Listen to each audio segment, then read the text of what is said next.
So every fall, new fashion trends pop up and a lot of guys end up wasting money on things that just simply don't last or stuff that just makes them look bad in general. So in this video, we'll be addressing the top fall men's fashion trends that you need to avoid in 2025. Let's get into it with fireman clasp jackets. So with these, I just don't like the overall construction of them. I feel like they're just a little too shiny for me as far as the hardware specifically.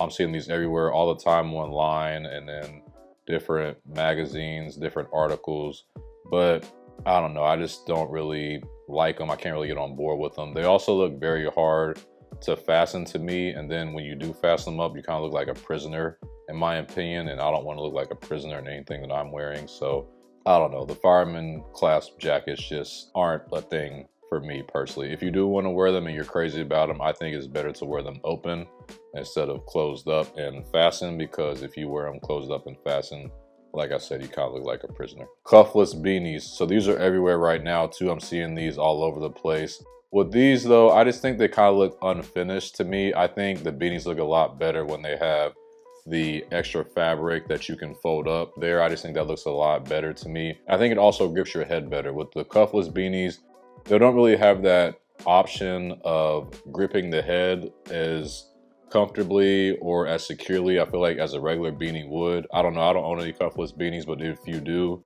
let me know in the comments if you've experienced this. But I would imagine that they slide off your head kind of easily because they don't have that extra grip factor that a regular beanie does. Also, I think the cuffless beanies give you like a rounder face, fatter face that just doesn't really accentuate your features very much. So I think it just kind of throws off your proportions. Boat shoes. Brands are really pushing these right now, and I'm not sure why. I personally just don't think that they're a shoe that's equipped to handle the fall weather conditions. To me, they're boat shoes, so they're more ideal for the spring and summer months.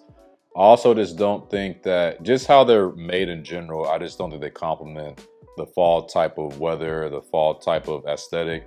I think they're more so made for like the spring and summer months. I personally think that Allen Edmonds does a great job of making boat shoes, but Allen Edmonds makes theirs in more so of a sneaker.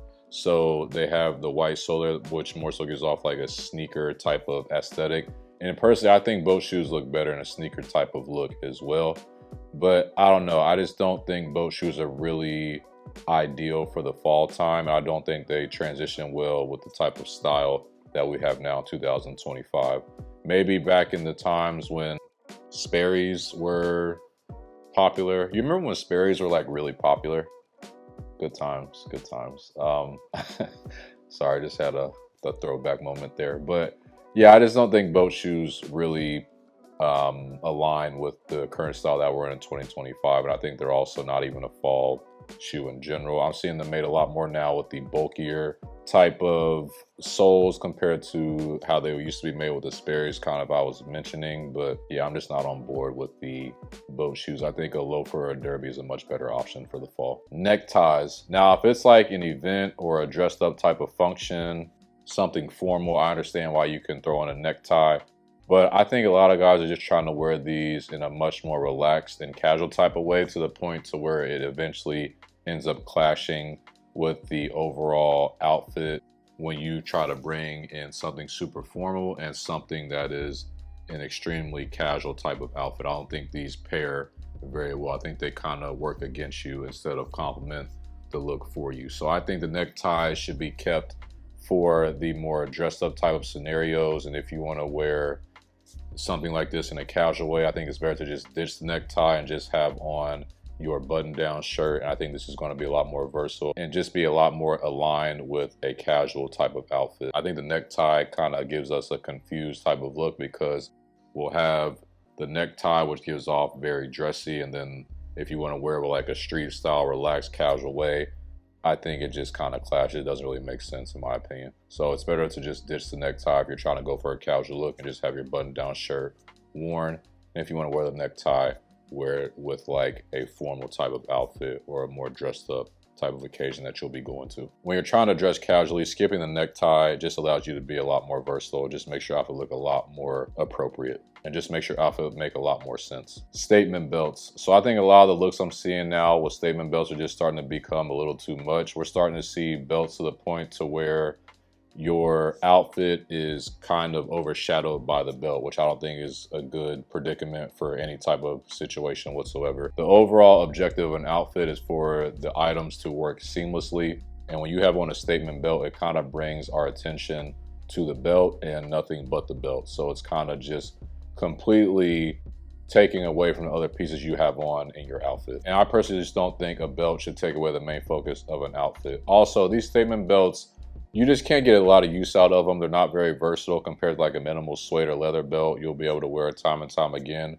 for numerous amounts of situations. With a statement belt, you're not going to have that same type of versatility. Retro suede sneakers. So with these, I'm talking about those sneakers with the super tiny soles that almost look like bowling shoes. They pretty much look like they don't even have soles on them in general. I just don't really understand the objective of these.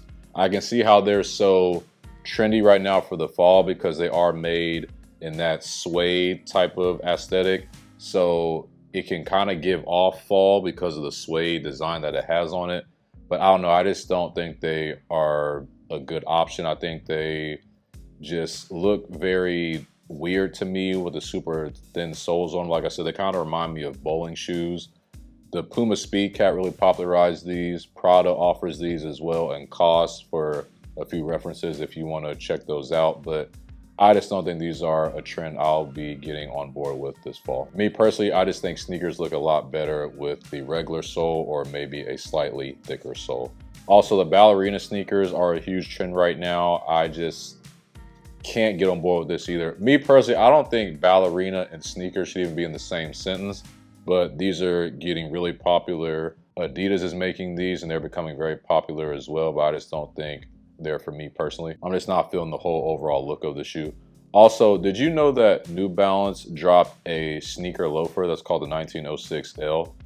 I'm not a fan either. I don't know if you are. If you have these, let me know how they hold up and what you think of them. But yeah, just another very trendy shoe right now that I just can't get on board with. But it's really buzzing right now. Overly baggy pants. Now, I want you to know this. I have no problem with baggy pants. I think they can look good if you wear them correctly with proper proportions. I think a lot of guys make the mistake of getting pants in an overly baggy way. What I mean by this is, say your waist size is a 32, you're getting pants in a 36, 38 waist. This makes absolutely no sense to me. You look very sloppy. It looks like the pants aren't even made to fit you. And on top of that, a lot of guys get the baggy pants and they don't get a hem on the pants. So not only do you have the ill-fitting waist, but you also have pants that are way too long that are dragging on the floor. This just causes for an overall disaster right off the bat. When you go for the baggy, looser pants, you need to make sure you're getting these pants in the right waist size. And you need to make sure you're getting a proper hem on these pants as well. Now, if you are like an odd waist size, not all brands are going to make your exact waist size. So me personally, I'm a size 33 waist. So not all brands are going to have a size 33. So 9 times out of 10, I'm usually going to size up to a 34. Unless those pants run super big, then I'll get a 32, but usually I'm going to get a 34. So if that's the case, you have to size up one size. Notice I said one size, then that's fine, that makes sense. But if you're like a 33 waist and you're going to like a 37, 38, this makes no sense. So make sure you're getting the correct waist size. If you need to go up one waist size because you're an odd type of waist size or the pants maybe fit you a little tighter, you need to go up a waist size. I get that. But don't go up like 3-4 waist sizes just to have that overly baggy look. It just looks very sloppy. And on top of that, please make sure you're getting the pants hemmed on your baggier, looser pants as well. Another mistake I see a lot of guys make is that they wear the baggier pants, the looser pants, and then they have on a baggy top as well. This creates the most ill-fitting outfit ever. Make sure you're allowing yourself to have a balanced outfit. So the easiest way to do this is, if you're going to have the looser pants, the baggier pants on, then that's fine.